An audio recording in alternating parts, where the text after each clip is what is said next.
भगवान कैसा है? भगवान साकार है, मनुष्य दृश्य है, हमरे ही उनिहार है, हमरा सृजनहार।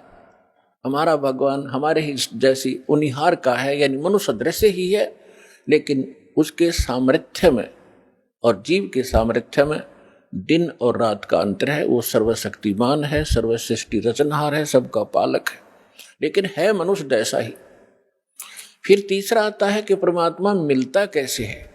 जैसे ज्ञान भी हो जाएगा, भगवान ऐसा है, भगवान वहां रहता है, परमात्मा ये सुख देता है, जब तक उसका समाधान नहीं मिला, उस स्थान को पाने की विधि प्रॉपर नहीं मिली, तो ज्ञान भी व्यर्थ है।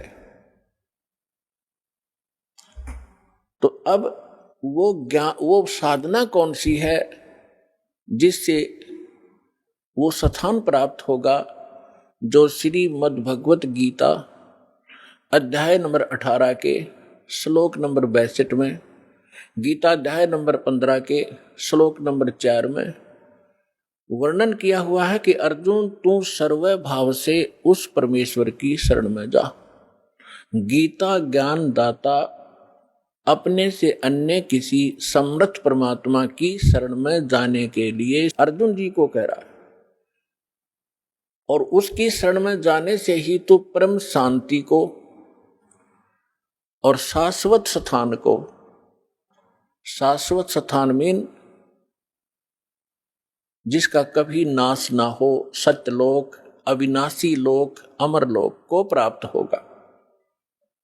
और गीता ज्ञानदाता अपने विषय में कहता, गीता अध्याय नंबर 2 के श्लोक नंबर 12 में, गीता अध्याय नंबर 4 के श्लोक 5 और 9 में, गीता अध्याय नंबर 10 के श्लोक नंबर 2 में,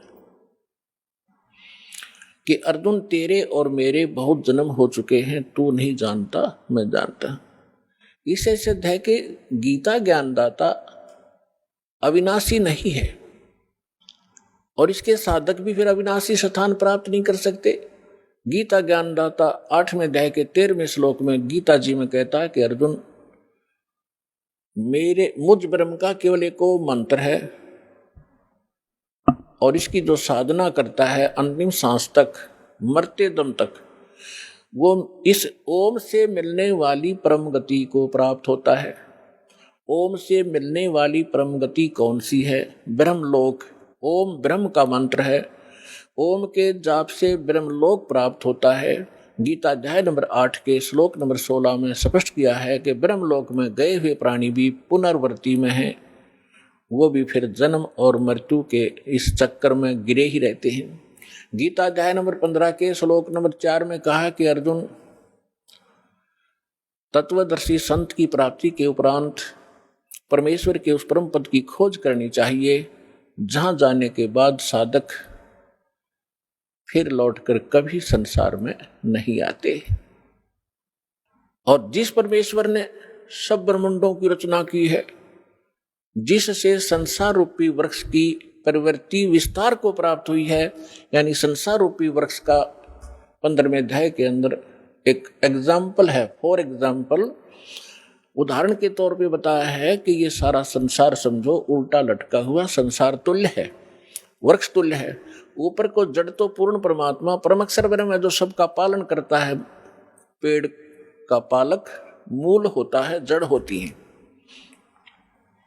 और बाकी जितना भी तना डार टहनियां पत्ते उस मूल से ही आहार प्राप्त करते हैं, खुराक प्राप्त करते हैं। तो वो सबका पालक है, और उसी ने सब ब्रह्मांडों की रचना की है, केवल उसी की भक्ति करो। आप सुन रहे थे जगत गुरु तत्वदर्शी संत रामपाल जी महाराज जी के मंगल प्रवचन। अधिक जानकारी के लिए विजिट कीजिए हमारी वेबसाइट www.jagatgururampalji.org। संत रामपाल जी महाराज जी के शुभ आशीर्वाद से पूरे विश्व भर में 500 से भी ज्यादा नाम दीक्षा केंद्र हैं, जिन पर संत रामपाल जी महाराज जी द्वारा ऑनलाइन निशुल्क नाम दीक्षा दी जा रही है। अपने नजदीकी नाम दीक्षा केंद्र का पता करने के लिए संपर्क करें 8222880541।